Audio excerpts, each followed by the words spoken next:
Welcome to these NPTEL lectures on dynamics and control of mechanical systems. My name is Ashitava Ghoshal. I am a professor in the Department of Mechanical Engineering in the Center for Product Design and Manufacturing and also in the Robert Bosch Center for Cyber Physical Systems, Indian Institute of Science, Bangalore. So in this lecture, we will look at stability, controllability and observability of systems. In this module, there will be 3 lectures. In the first lecture, we will look at stability of systems and mechanical systems in particular. In the second lecture, we will look at controllability and observability of most of the time linear time invariant systems. And in the third lecture, I will show you lots of examples on stability, controllability and observability. So let's start. The first lecture is on stability. Quick introduction and recap. We have seen that the natural dynamics of dynamical mechanical systems is determined by the equations of motion.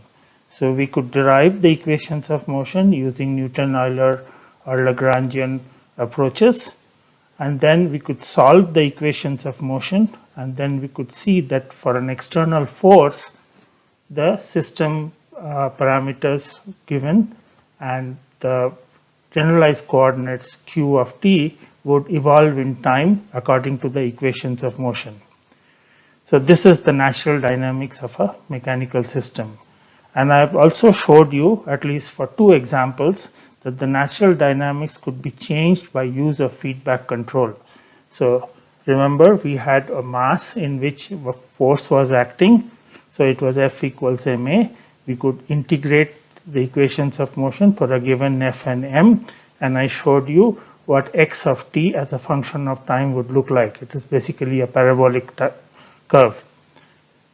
And I showed you that if you could measure the velocity or you could measure the position and feed it back and then change the force with which the mass is subjected to, then we could change the nature of the output, which was the velocity of the mass.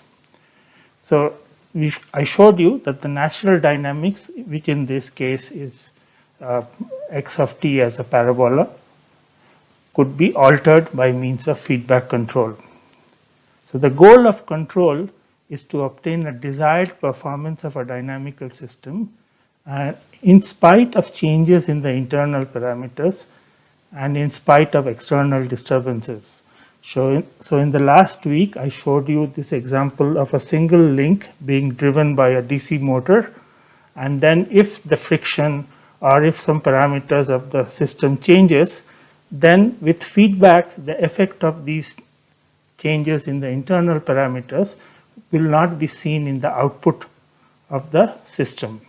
Same thing, I showed you that if there are external disturbances acting and if you could choose the controller gains in some particular way, the effect of the external disturbances would not be seen in the output. And as a result of feedback, both of these could be achieved. We also saw that sensors are required to measure the output, which in turn could be fed back. So feedback control can achieve the goal of control. That's what I showed you. Let's continue. The equation of motion of a mechanical systems are typically nonlinear. We could write the equations of motion as x dot equals f of x comma t. So this is the state space form of a typically second order differential equation, which we get when we apply Newton's law or when we apply Euler's equation or when we use the Lagrangian formulation. So these equations of motion could also be linearized about an equilibrium point, and if you recall, the equilibrium points are all x such that f of x comma t equal to 0 for all t. Okay, so we would have to solve f of x equal to 0, and we could get more than one equilibrium point depending on the nature of that function f of x. So once we linearize about an equilibrium point, we will get these 2 linearized state and output equations. So we had x dot is equal to f times x plus g times u. X is n dimensional, u is m dimensional, and f is a matrix of constants, which is n by n matrix. G is a matrix of m by n dimension. So this is the state equation. We also could have the output equation, which is basically what is the output of the system, which is denoted by y, and that could be given by h into x plus j into u. And there could be only p of the states which we could measure. So y could be dimension of p times 1. Then I also showed you what is the nature of the solution of the state equations in terms of a matrix and exponential e to the power ft. Okay, so x of t could be written as e to the power ft, where f is the same matrix here, into initial value x of 0, and then this integral 0 to t e to the power f t minus tau g u tau d tau. Okay, so this is like a convolution.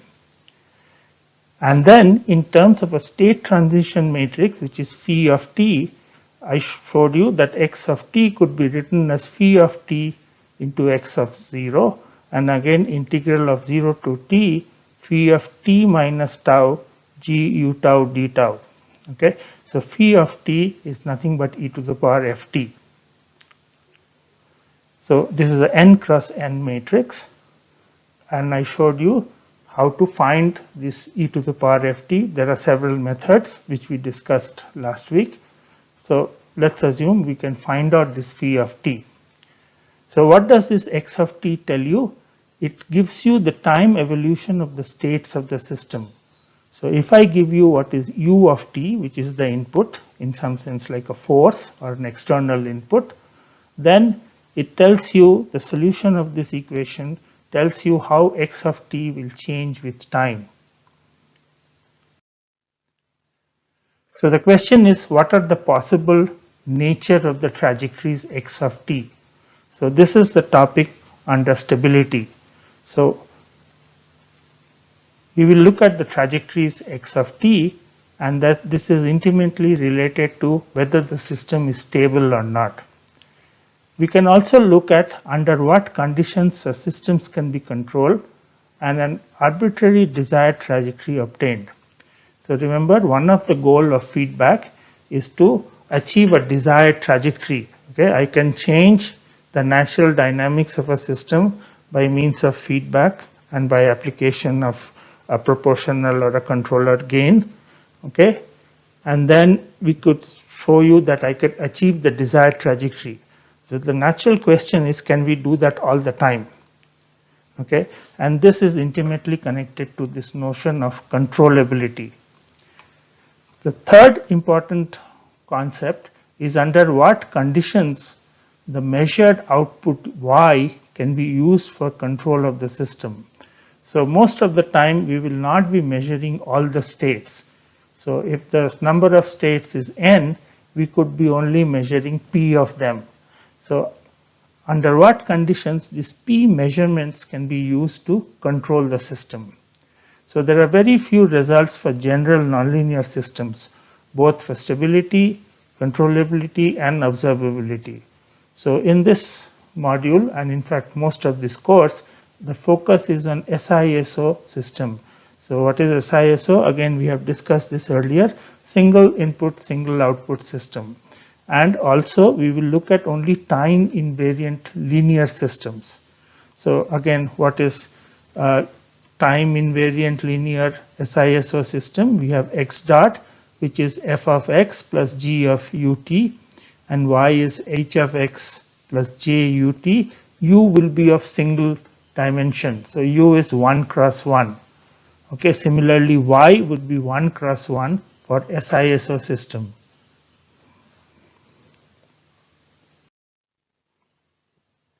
So let's continue with this topic of stability of dynamical systems. So we start with the general nonlinear state equations, which is x dot is f of x comma t. We find the equilibrium points, as I mentioned, all xe okay, such that f of xc comma t is 0 for all t. Okay, so if these are n state equations, then xc is of dimension n cross 1. And since this right hand side could be an algebraic or a transcendental equation, we can have many equilibrium points. So for autonomous or time invariant system, the equilibrium point xc can be taken to be 0, okay, for isolated equilibrium points. So for example, if xc were to be, say, let's say some number 3, 5, I could always do a coordinate transformation and analyze the stability about 0, 0. Okay, this is possible if you have what are called as isolated equilibrium points. Roughly speaking, what is an isolated equilibrium point? It is a single element. So the equilibrium is not along a line or in a plane. So for example, if you have a ball which is on a flat surface, every point on this flat surface is roughly speaking like an equilibrium point. Okay, so we are not interested in those kinds of system where the equilibrium point is like a line or a surface. But if it is an isolated equilibrium point, then we can transfer that equilibrium point to the origin and we can look at the stability about the origin. So for linear systems, if you have an equation which is x dot equals f into x, so f is now a constant matrix, there can be only one equilibrium point, which is x equals 0. A very simple proof. So for equilibrium point, we have to set x dot equal to 0, which implies f into x is 0. Now we have to assume that we have chosen all the state variables are independent, okay, or f is a full rank. So hence, if you have a matrix equation f into x equals 0 and determinant of f is not equal to 0, so then x is equal to 0 is the only possible solution. So for linear systems, our equilibrium point is always the origin of the state space. So in the stability of dynamical systems, we have this very famous person called Lyapunov. Okay, so and we even now follow Lyapunov stability. So Lyapunov in 1892, much more than 100 years back, he wrote this paper, okay, the general problem of stability of motion. This is his doctoral dissertation, and then he wrote some papers also. So this is available as an English translation in Stability of Motion, Academic Press, 1966. Okay, so in 1892, he studied this notion or the problem of stability of dynamical systems. So he came up with the following. So if you have a nonlinear equation, which is x dot equals fx, and x equals 0 is the equilibrium point, we consider trajectories x of t starting from x0 near the equilibrium point 0. Okay, I will show you pictures in a few moments. The system is stable in the sense of Lyapunov, or according to Lyapunov, if for every epsilon there exists a delta such that if x of 0 less than delta, then x of t less than epsilon. Okay, so this is a very abstract definition, but basically what Lyapunov is trying to say is that we have an equilibrium point which is x0 in this case, and I start near to the equilibrium point and let the trajectories evolve in time. Okay, so if it is starting near to this equilibrium point, which is basically that it is at most at a distance delta from the equilibrium point, okay, and if the trajectory does not go outside a region which is this epsilon, okay, then the system is stable. So what is delta and epsilon? So this is a very abstract definition, so we cannot really say what is epsilon and delta, but nevertheless here are the pictorial ways of trying to say what is Lyapunov stability. So the leftmost picture here shows 0 is the equilibrium point, and I start from a point which is x of 0, which is very close, or in some region around this equilibrium point. And what is this region? S delta. So it's a ball or a sphere of radius delta around this equilibrium point 0. So as the system evolves in time, okay, so due to the action of u of t or external forces, so this is the trajectory x of t. So if this trajectory does not go outside another sphere, which is S epsilon, then according to Lyapunov, or in his formal definition of Lyapunov stability, this is stable. Okay. Another possibility is that we start from x of 0, which is inside this ball of radius delta, and then after some time, eventually the trajectories go to the equilibrium point. So see the difference here, it is x of 0 and it is staying inside another ball, whereas here it is starting from some point which is close to the equilibrium point, and then it comes back to equilibrium point as with time. Okay, so this according to Lyapunov is called asymptotically stable. And the final case is that we start from some x of 0 near the equilibrium point 0. Then if the trajectory goes outside this S epsilon, then it is unstable. So this is a nice and formal way to look at Lyapunov stability. So the system is asymptotically stable. If it is Lyapunov stable, so it must be stable firstly, and xt goes to 0 as t tends to infinity. Okay, so the trajectories come back to the equilibrium point 0.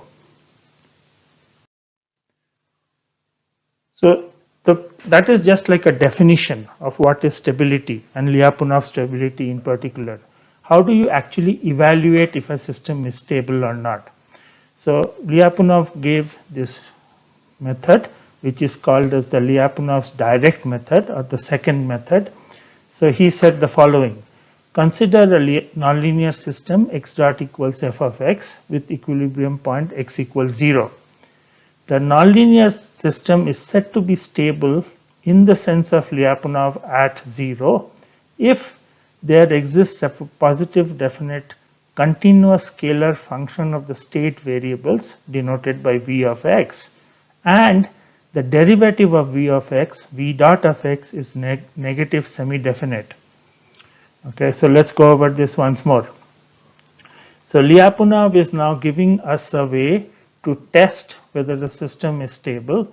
What he is telling is that consider this nonlinear system x dot equals f of x, and we are trying to investigate the stability of this nonlinear system at the equilibrium point or around the equilibrium point x equals 0. So according to Lyapunov, a system is stable, this nonlinear system is stable if there exists a positive definite continuous scalar function of the state variables v of x. So this is a scalar function whose derivative is negative semi-definite at least. Okay, so what is v of x means positive definite. So v of x is positive definite if and only if v of x is greater than 0 for all x not equal to 0, and v of x is equal to 0 for x equal to 0. Okay, so this is a very well known kind of function from linear algebra. So if I give you a function which is always greater than 0 for all x not equal to 0, but is also equal to 0 for x equal to 0. And v dot of x is negative definite if and only if the derivative of v of x, which is dvx by dt, is less than or equal to 0 for all x not equal to 0. And for asymptotic stability, Lyapunov said that this v dot of x should be even stronger. It should be negative definite, okay, not semi-definite. Means what? V dot of x must be less than 0 for all x not equal to 0. Okay, so Stability is semi-definite, means that this derivative could be less than or equal to 0, but for asymptotic stability, v dot of x must be strictly less than 0. So let's take an example, okay, of Lyapunov stability and also of what we can use as a positive definite v of x. So this is an example of a pendulum. So we have this origin 0, 0, and this is a pendulum of length L and a mass m. There is a gravity acting this way, and we are going to measure the rotation of this line or this rod, massless rod, by theta from the vertical, and the 0 p is here where the lowest point of this pendulum. So we can use v of x as x1 square plus x2 square. So what is x1 here? X1 is theta, some state variable theta, which is this, and x2 is theta dot. Okay, so x1 square plus x2 square is the distance of x from any point from the origin of the state space. So for the planar pendulum, the kinetic plus potential energy can be written as half m L x2 square. So x2 is like theta dot mgl into 1 minus cos theta 1. So theta is x1. So my state variables are theta and theta dot, and the kinetic plus potential energy can be written in this form. So this we have seen earlier. So it is nothing but this is the kinetic energy, which is half mv square, and this is the potential energy, which is like mgh.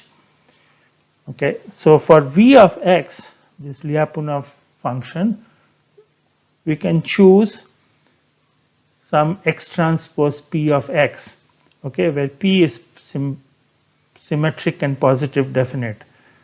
In particular, if p were an identity matrix, then v of x is x1 x1 square plus x2 square. We could have also chosen v of x as x1 plus x2 square. So is this positive definite? No. It is positive semi-definite, because although v of x is always greater than 0, it is not equal to 0 when x is equal to 0. So this is example not of a positive definite v of x. Okay, because I could have written x1 as 1, x2 as minus 1, so then v of x will be 0. So v of x is not equal to 0 when x is identically equal to 0. x1 and x2 are 0. How about negative definite? V of x is minus x1 square plus x2 square. So this follows the definition that v of x is always less than 0. Okay, and it is equal to 0 when x1 and x2 are both 0. How about if v of x is x1 x2 plus x2 square? We don't know. So these are called indefinite functions. So in this case of a pendulum, this ke plus pe is a positive definite v of x. Okay, so you can see that half m L x2 square plus mgl 1 minus cos x1 is always greater than 0 and is equal to 0 when x1, which is theta 1, is 0, and x2 when theta dot is 0. Okay. So let's continue with this Lyapunov stability. So Lyapunov's direct method is a sufficient condition, not necessary and sufficient. Okay, remember in many theorems in math, so for example, if you want to find the maximum optimization, if you are interested in optimization, we say a function is maximum when the first derivative is 0, and it is sufficient condition is when the second derivative is less than 0.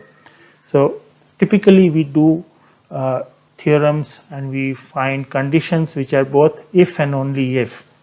Lyapunov's direct method is only a sufficient condition. So what does it mean by saying it is a sufficient condition and not a necessary condition? So what it means is for a chosen positive definite v of x, okay, v dot of x does not imply it is unstable. Okay, so v dot of x less than 0 implies it is stable, but v dot of x greater than 0 does not imply system is unstable. Okay, what it means is that for a chosen v of x, if v dot of x is greater than 0, then what it means is you need to try other positive definite v of x. There could be infinite number of positive definite functions v of x. The one which you chose for which v dot of x is greater than 0 is not a good choice. You need to go and try some other ones.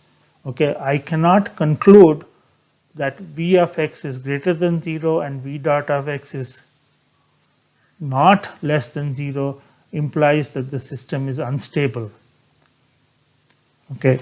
However, on the other side of this story, if you are able to find a single positive definite v of x and v dot of x is less than or equal to 0, that is enough to prove stability.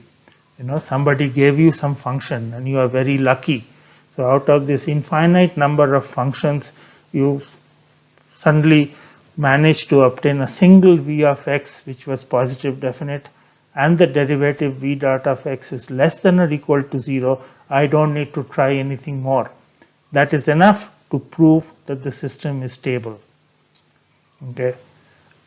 In other words, Lyapunov's direct method cannot be used to prove or show instability. Okay. It is a sufficient condition that v of x greater than 0 and v dot of x less than 0 implies stability. Lyapunov was motivated by the energy of a system. Okay, so if you have a spring mass damper system, we know that the energy of this system is always positive. Okay, and 0 when it is not in motion. Okay, so this is a very standard spring mass damper system. So if it is in motion, the kinetic plus potential energy is always greater than 0, and it is 0 when it is not in motion. So as the energy decreases with time due to damping, the system will go to its equilibrium point x equals to 0. So I have a spring mass damper system. I perturb it from its equilibrium point, in this case x equal to 0. So due to damping, the oscillations will slowly die down. Okay, and then you can see that it will go to its equilibrium point. So he was motivated by this idea that if I can find a function which is similar to energy in a spring mass damper system, and then if the rate of change of energy with time is decreasing all the time, then the system must be stable. Let's continue some more examples. So let's say we have a state equation which is x1 dot equals to x2 minus x1 into x1 square plus x2 square. x2 dot is minus x1 minus x2 x1 square plus x2 square. So these are some randomly chosen, arbitrarily chosen examples. So what is the equilibrium point? It is 0, 0. Okay, so if you substitute x1 dot equal to 0 and x2 dot equals to 0, you have two equations in x1 and x2, nonlinear equations. However, the solutions are only 0, 0. So if you choose v of x as x1 square plus x2 square, okay, what is x1 square plus x2 square? It is the distance of the state variables x1, x2 from the origin, which is the equilibrium point. So this is clearly positive definite, right? So x1 square plus x2 square is always greater than 0, and it is equal to 0 only when x1 and x2 are both equal to 0. So if you find the derivative v of x, then what will you get? You will get 2x1 x1 dot plus 2x2 x2 dot. And what is x1 dot and x2 dot? They are given by the state equations. So in the derivative, we have to substitute back the state equations, which is x1 dot is this and x2 dot is this, and do some simplification, and you will end up with that v dot of x is minus 2 into x1 square plus x2 square whole square. So this is clearly negative always. Okay, so hence this system is always stable according to Lyapunov. So let us continue with the simple pendulum with damping. So for this pendulum, okay, with the mass m and length L and gravity acting this way, I can write the state equations as x1 dot equals x2, x2 dot is minus g by L sine x1 minus cx2. So this term cx2 is like damping. So recall that x1 is nothing but theta and x2 is nothing but theta dot. So this is like x1 dot is x2 and this is like theta double dot. So that is minus g by L sine of theta minus c theta dot. And we are going to assume that this c is greater than 0. Okay. So if I want to find what is the equilibrium point for these state equations, so basically I have to set x1 dot is 0 and x2 dot is 0. So hence x2 will always be 0, and then we will have sine of x1 is equal to 0. So remember x2 is 0, which means this term will go away. G by L is a positive number, so sine of x1 is 0. So sine of theta is 0 at 2 points. So when theta is 0 or when theta is pi. So for this example of a simple pendulum with damping, we have two equilibrium points, x1 comma x2 is 0 comma 0 and pi comma 0. So let us consider a function v of x, which is nothing but the kinetic plus potential energy of this system. So what is the kinetic energy of this simple pendulum? We have seen this earlier. It is nothing but half m some L theta dot square plus mgl into 1 minus cos theta. Using state variables x1 and x2, we can write it as half m L x2 whole square plus mgl into 1 minus cos x1. So this is the total energy of the system, and hence we know that this is always greater than 0 for x not equal to 0, and it is equal to 0 when x1 and x2 are 0. Okay, so this is a perfectly nice candidate Lyapunov function v of x.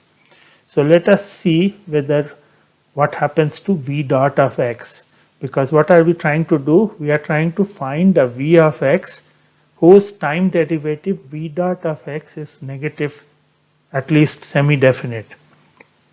Okay, so how do I find v dot of x? You take the derivative of this function. So when you take the derivative, you will get some 2x2 into x2 dot, and here you will have some sine x1 into x1 dot, and so on. And we go back and use the state equation x1 dot and x2 dot in the derivatives, and again we do some simplification, and then eventually we will see that v dot of x is minus ml square c x2 dot square. Okay, so now let's see what is the nature of the derivative of v of x. So what you can see is this is clearly negative semi-definite. Okay, it is not negative definite. Why is it not negative definite? Because it can be 0 for any x1. Remember, the function is negative definite if it is less than 0 for all x not equal to 0, and it is equal to 0 when it is equal to 0. So in this case, it is not equal to 0 when you have x equal to, x1 can have any value.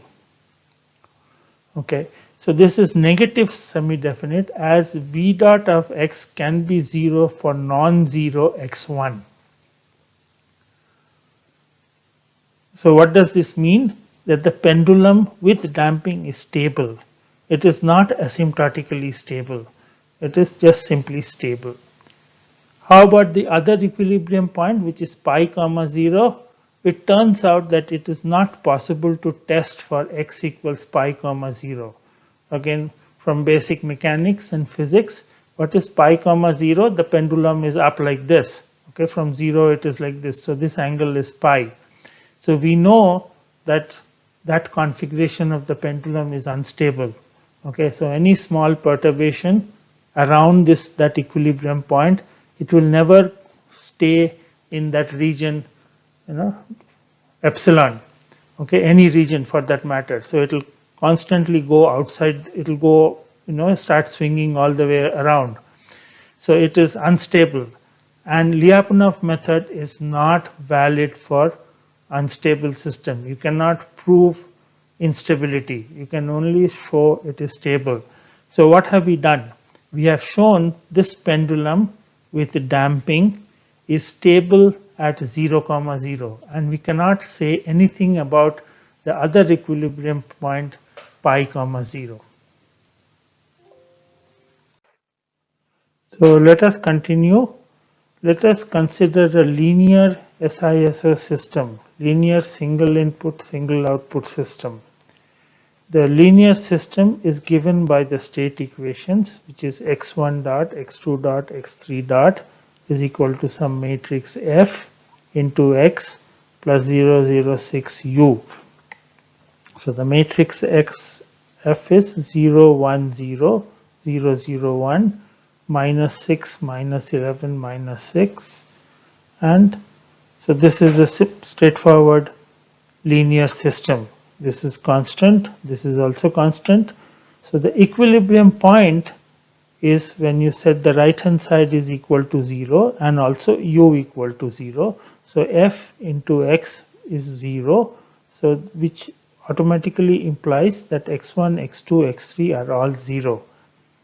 So let us consider a Lyapunov function x1 square plus x2 square plus x3 square.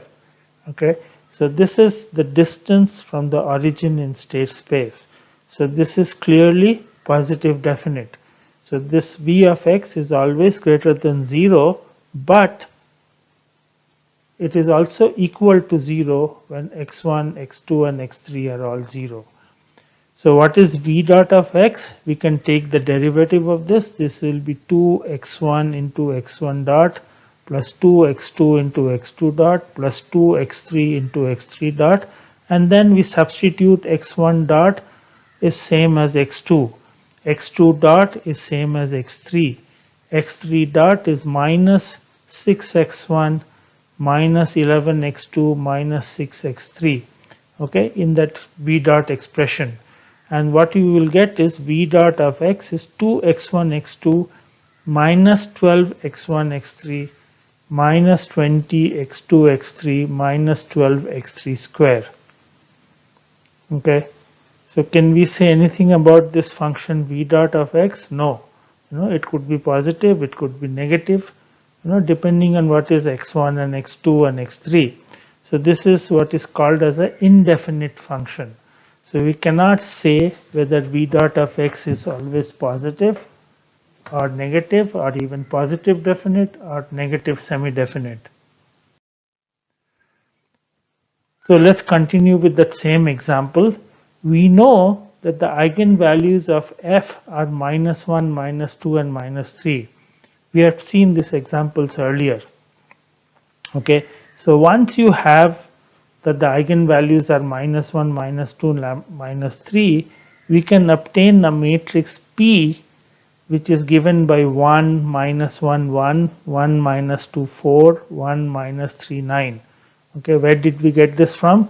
Remember, there was this van der Monde matrix in which I can find P as 1, lambda 1 square, 1, lambda 2 square, 1, lambda 3 square. So lambda 1 is minus 1, so this is minus 1. Lambda 1 square is 1. Similarly, if you see the third column, it is 1, then minus 3, and then minus 3 square, and you get 9. So, and again recall that if you do now P inverse FP, we can find the inverse of this matrix easily.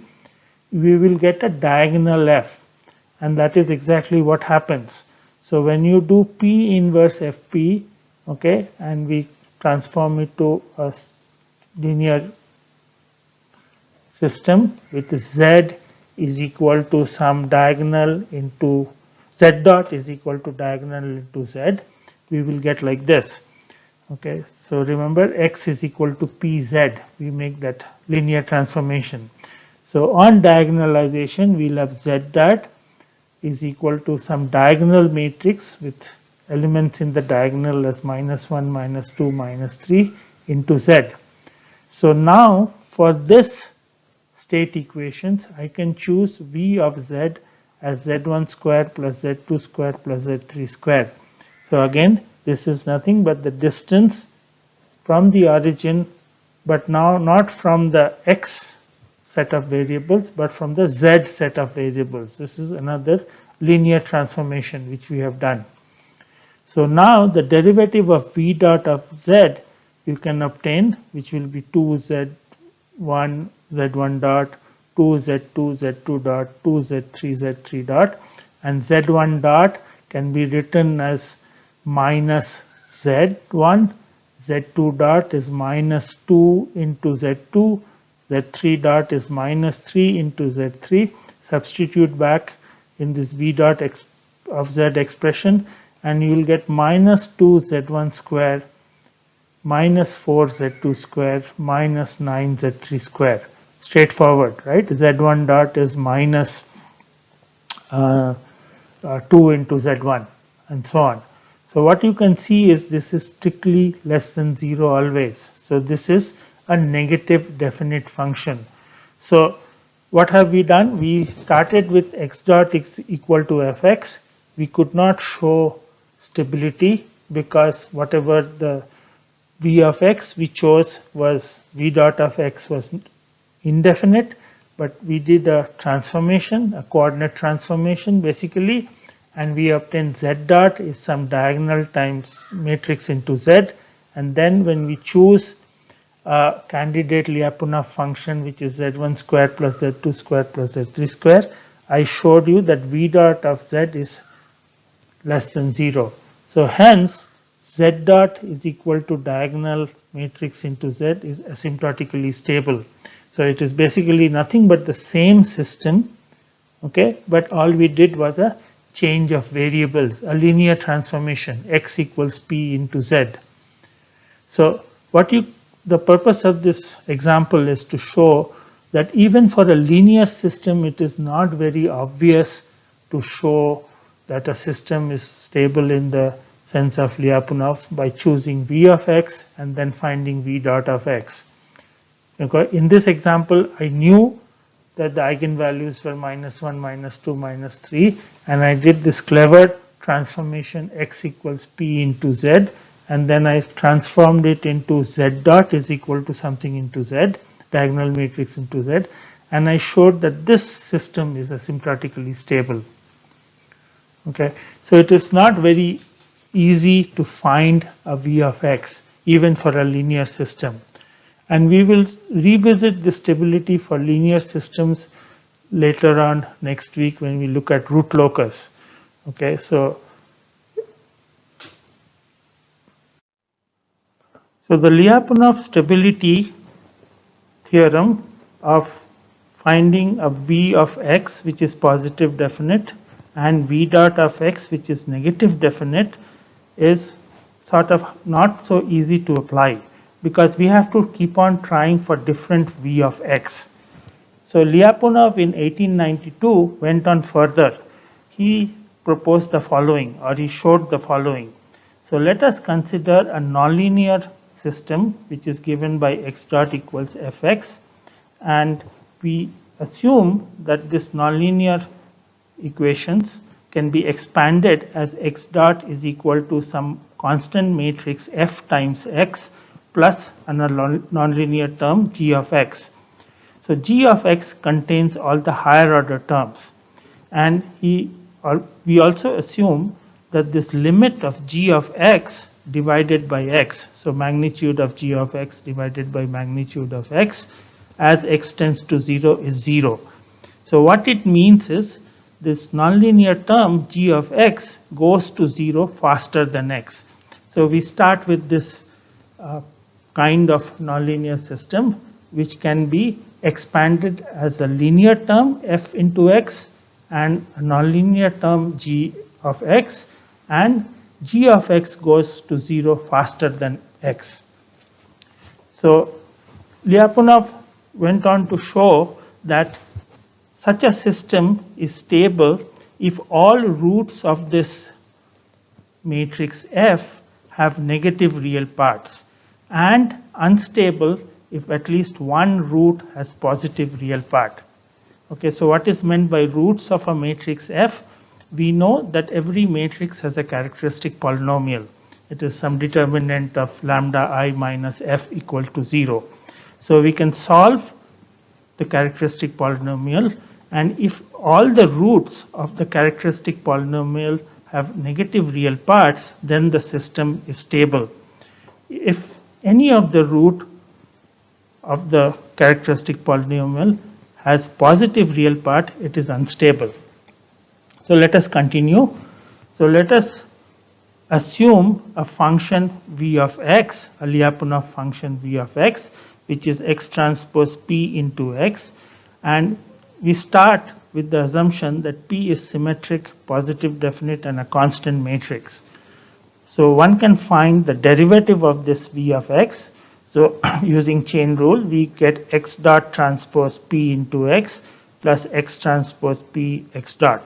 Remember, p is a constant matrix. So once we have this right hand side, we can substitute on the right hand side x dot equals f times x, and what we will get is x transpose into f transpose p plus p into f into x. So Lyapunov said that let us assume that this b dot of x is minus x transpose q of x. So what does it mean?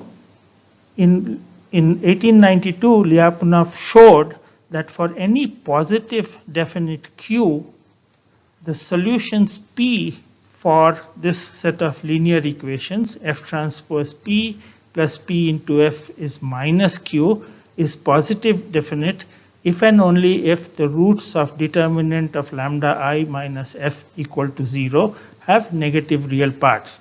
So what does this determinant of lambda I minus f equal to 0? So they are the roots of the characteristic polynomial of this constant matrix f. So what have we done? We have said that we have assumed a q which is positive definite. So hence minus x transpose q into x will be negative definite. So then if I can solve for p from this set of linear equations, f transpose p plus p into f equals minus q, and it turns out that p is positive definite, then we have found our candidate Lyapunov function. Why? Because Vx, remember, is x transpose p into x, and we have found a p which satisfies Vx x transpose p of x. So hence, if p is positive definite, v of x is positive definite, is greater than 0. And then I have used this equation f transpose p plus p into f is minus q, with q is positive definite, so minus q is negative definite. So hence v dot of x is negative definite. So what he said is such a linear set of equations, okay, the solutions of this set of linear equations, the solutions means solutions p is positive definite if and only if the roots of determinant of lambda I minus f equal to 0. So this is the relationship between roots of this constant matrix f and the existence of a Lyapunov function v of x which is greater than 0 and v dot of x is less than 0. So this is a much more constructive approach to see whether a set of linear equation x dot equals fx is stable or not, or represents a stable system or not. So what do? We can choose Q as identity, the simplest possible positive definite matrix Q. Okay, we know what is F, and then we solve for this set of linear equations and test to see if P is positive definite for stability. So if we can find a positive definite P, then we know that the system is stable. So what is the usefulness of this concept? Basically, we don't have to keep on searching for a positive definite V of x. Okay, the algorithm is quite simple. You say Q is identity, which is so minus x transpose Qx is definitely negative definite. Okay, and then we solve these linear equations for P, and if P is positive definite, the system is stable. Example. So let's take a simple example of F, which is a 2 by 2 matrix. It is minus alpha, beta, minus alpha. Okay, and alpha is greater than 0. So we choose Q as identity, and the elements of P are P, Q, Q, and R. It's a symmetric matrix. Okay, so if you solve F transpose P plus PF is equal to minus Q, you will get these three equations in alpha, beta, P, Q, and R. Okay, so you will get minus alpha P, minus beta Q, minus alpha P, minus beta Q as minus 1, and so on. So if you choose P equals R equals 1 by alpha and Q equals 0, okay, if that is the solution, then P is 1 by alpha, 0, 0, 1 by alpha. And this is clearly positive definite because alpha was greater than 0. So hence, what we can conclude is that this set of equations with F given in this form is stable for alpha greater than 0.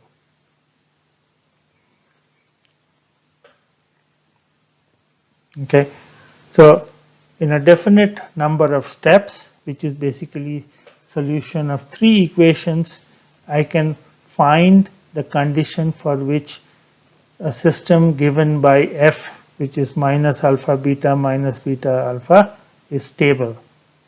Okay, again, this is a very simple example, and it is to illustrate this approach of how to use F transpose P plus PF equals minus Q to test for stability.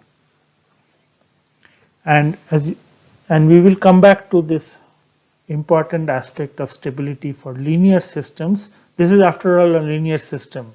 Okay, and linear SISO system again next module when we look at root locus.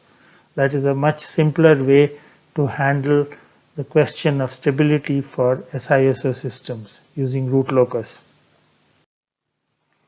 So till now we looked at stability according to Lyapunov.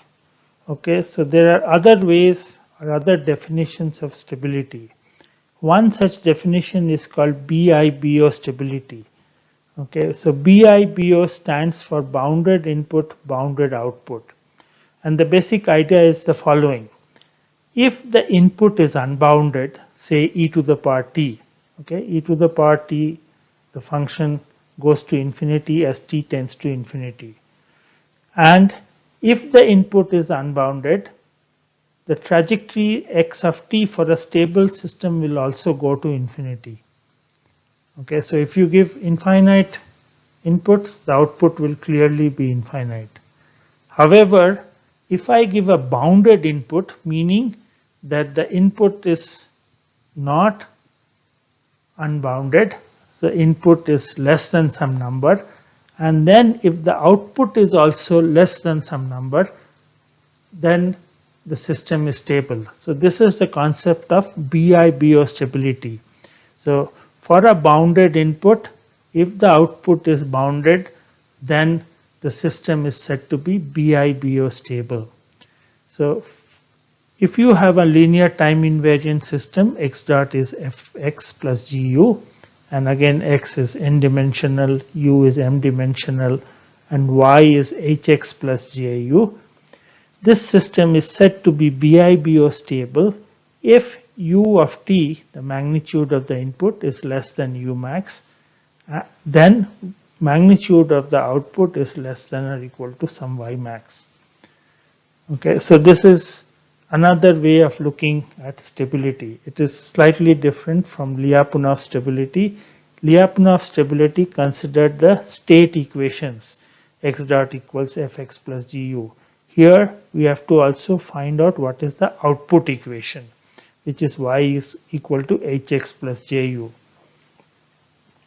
So for linear time invariant system, the condition for BIBO stability is that the impulse response h of t is integrable, okay, or some minus infinity to plus infinity impulse response of the system, which is h of t dt, is less than infinity.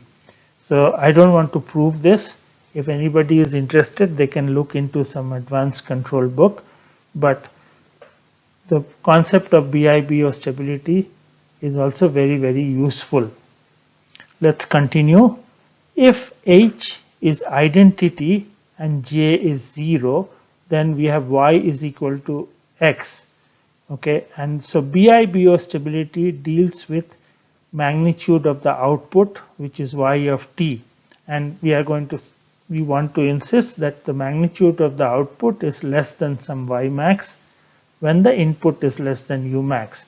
But if h is identity, then y is same as x. Okay, and so hence, in some sense, the BIBO stability is related to the stability of x. And stability of, from the point of view of state equations, was what Lyapunov considered. Okay, so BIBO stability is a little bit like a generalization where we also look at what is happening to the output y. We are not restricted to what is happening to the states. BIBO stability is same as asymptotic stability, okay, except in case of pole zero cancellation. So we will come to this notion of pole zero cancellations later when we look at root locus. Okay, for linear systems, we will find out what are the poles and zeros, and then if there is something called pole zero cancellation, okay, then of course BIBO and asymptotic stability are different, but otherwise they are same. So in summary, we looked at stability according to Lyapunov. Okay, so basically we start near the equilibrium point, and if the trajectory x of t doesn't go outside another region, then it is stable. If the trajectory comes back to the equilibrium point, it is asymptotically stable. And Lyapunov gave his direct or second method, which is based on use of positive definite functions whose time derivative is negative. So then the system is stable. This existence of this Lyapunov function is a sufficient condition. Okay, it is not a necessary condition. And Lyapunov's direct method cannot be used to show instability. It is only a test of stability. For linear systems, the roots of the characteristic polynomial of f determine stability and instability. So if the roots of the characteristic polynomial have negative real parts, then the system is stable. If even one root has positive real part, then the system is unstable.